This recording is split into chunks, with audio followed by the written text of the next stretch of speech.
Hello everybody, welcome back to Living Between Paychecks and Happy New Year's. It's the other host, Jack, and today I'm bringing you something special. We're going to smoke a brisket. Now, this is not a quick process. In fact, it can often take all day. So you definitely need to plan ahead on this and when you want to do it, and you have to actually commit to it. Down here at sea level, at 225 to 250 Fahrenheit, it takes about an hour per pound. So if you get a 15-pound brisket, it's going to take a long time. Now there's some shortcuts you can take, like early in the morning, like 4, you can get up, put the brisket in the oven for 2 or 3 hours and get some sleep, and then take it out, put it in the smoker afterwards, or you can use a higher cooking temperature, but the lower you cook it, the better, in my opinion. So yeah, let's go ahead and get right into the seasoning. Alright, so here's our brisket. As I said earlier, it's 8 pounds. I've already put some lime juice on it to go ahead and break it down and add some citrus flavor. This will make it a little bit more tender. I already started to add some Williams Food Co. for the beef. This is some really good stuff. I can highly recommend it. It's not a sponsorship or nothing. Just really good stuff. Definitely you should give it a shot. I'll go ahead and add some.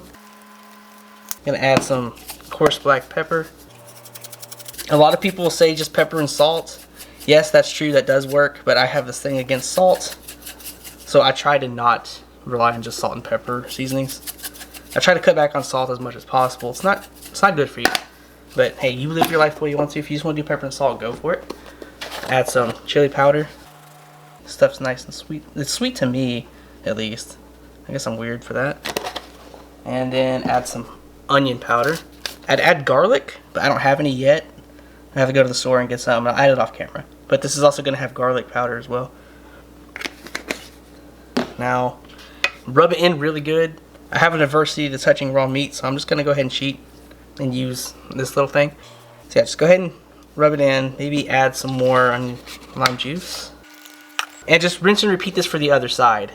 And that's pretty much all you have to do seasoning-wise. Now, try to do this, well, I guess at most 24 hours before you plan on cooking it.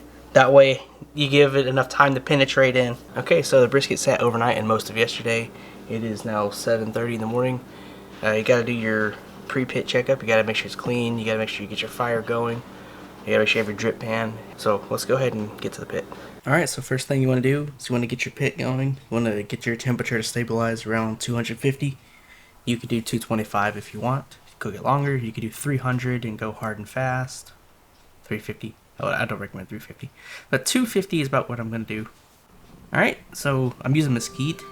The thing with mesquite is it has a very high burning temperature, so it took a little while to get it going. But once it started, you don't have to worry about it. Here's the actual mesquite I'm using. I'm using the larger chunks. Probably would have worked out better if I used the smaller pieces. I have the brisket in the middle rack. I put it fat side up. It doesn't really matter which way you do it. Fat up or down. It's really the same. There's no difference, supposedly. I put it in the middle, a little bit away from the firebox. You don't want it too close because it could get burned on the exterior. Now, here we are about 3 hours in. It's starting to get a little nice and darkened.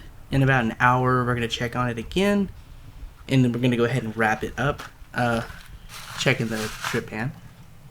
So yeah, it's starting to get a really nice color. So this is about 4 hours. We're going to go ahead and wrap it up in foil. And we're going to put butter on it. And don't mind the ribs. That's for a future thing.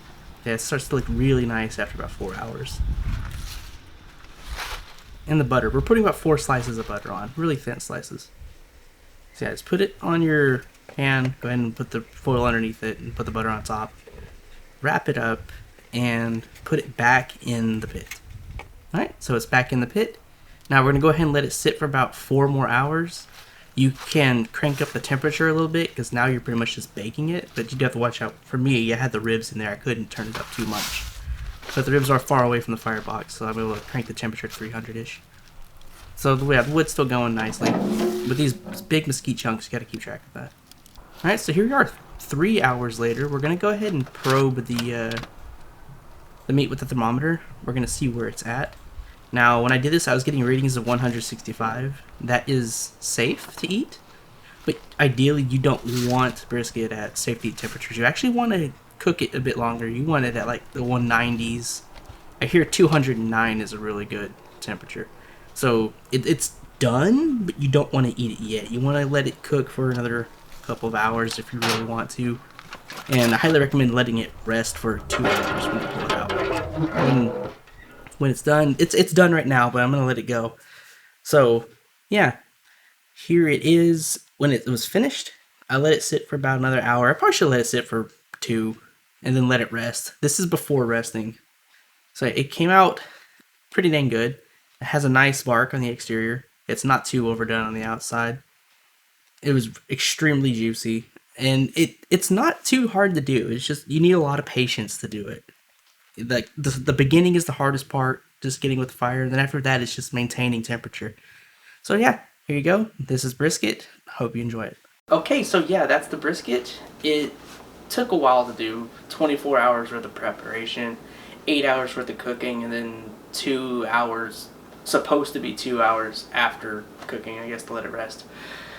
It's a process. You can't really fast forward it. Well, I mean, you could cook it hard and fast and get it done in maybe half the time, really, but if you want it good and juicy and soft, you really need to take your time with it.